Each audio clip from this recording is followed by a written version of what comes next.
agora o assunto é para os trabalhadores. Com algumas mudanças no país, o PIS, Programa de Integração Social, um direito dos trabalhadores brasileiros, passou por algumas alterações. Para sabermos quais são e explicar como funcionam, eu converso agora com o advogado Bruce Bastos. Boa tarde, Bruce. Boa tarde, Márcia. Tudo bem? Tudo bom. Quais são as novas regras do PIS?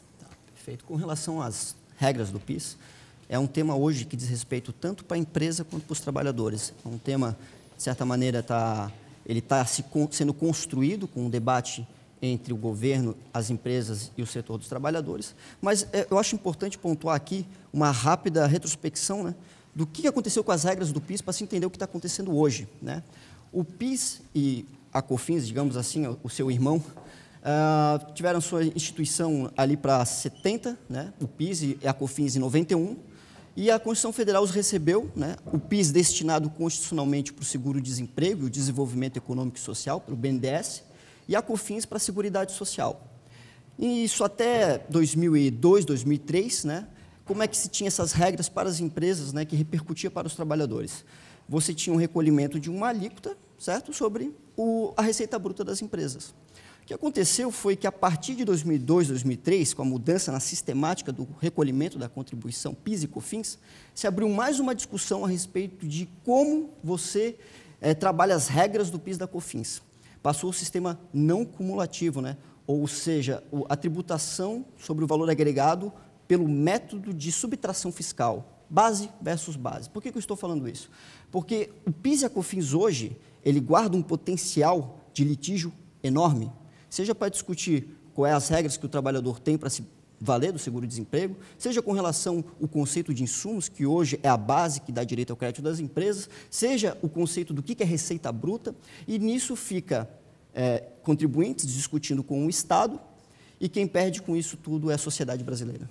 O trabalhador, o que ele agora precisa saber para essas regras? Porque essas regras passam a valer agora 2016, não é válida para 2014 nem 2015, né? Perfeito, sim.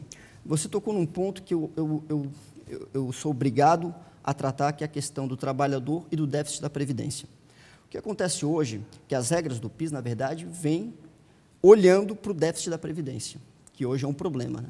O governo interino, do presidente Michel Temer, estimou 170 bilhões de déficit das contas do governo. A crise que a gente vive. Essas mudanças já são reflexos da crise, porque essas mudanças iniciaram na metade do ano passado. Exatamente. Tanto para o trabalhador, quanto as discussões hoje que estão sendo empreendidas junto com as empresas.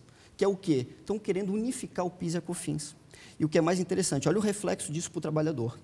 Que se unificar o PIS e a COFINS e manter a sistemática não cumulativa, o setor de serviços, que emprega hoje 70% dos trabalhadores, responsável por 60% do PIB, vai ter que sofrer com uma majoração dos seus custos. Por que majoração? Porque a gente sabe que o setor de serviço, eles não têm crédito de PIS e COFINS justamente porque o grande insumo dele é a mão de obra, e mão de obra não dá direito a crédito. Então, eles vão ter um aumento do preço. Esse aumento do preço, em época de crise, não vai poder ser repassado para o preço do produto, porque ninguém está comprando.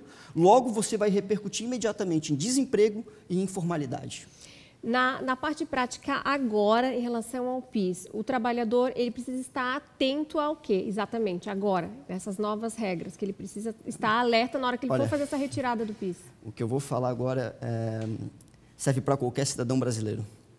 Hoje, infelizmente, em razão de um sistema tributário doentio, que é o brasileiro, o empregado, o trabalhador, o empresário, quem quer que seja, é brasileiro, tem que buscar um profissional hoje para seguir as regras. Não tem como o cidadão, o trabalhador, sozinho, com as suas limitações, como são as nossas, descobrir quais regras hoje são as válidas. Infelizmente, tanto para o trabalhador quanto para a empresa, é necessário ter hoje advogado, contador, assessor externo, para poder se informar se ele está de acordo com a regra ou não.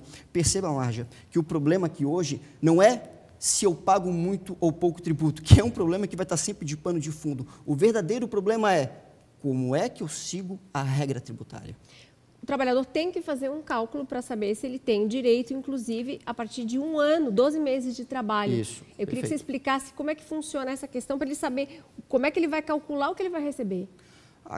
O seguro-desemprego, até lhe confesso que a questão previdenciária não é minha área, sou tributarista, mas as mudanças da regra ali de 2014, né, na metade de 2015, em razão do déficit da Previdência, do rombo da Previdência, basicamente é uma relação ali de percentual, né, no sentido de você vai fazer uma relação de razão do seguro-desemprego com os meses que você está sacando, né, as contribuições do Programa de Integração Social.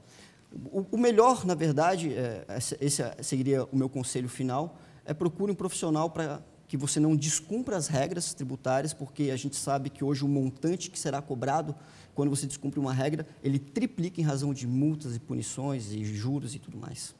Bom, quero agradecer a tua presença aqui no SBT e você, esses esclarecimentos importantes para o trabalhador em casa. Perfeito.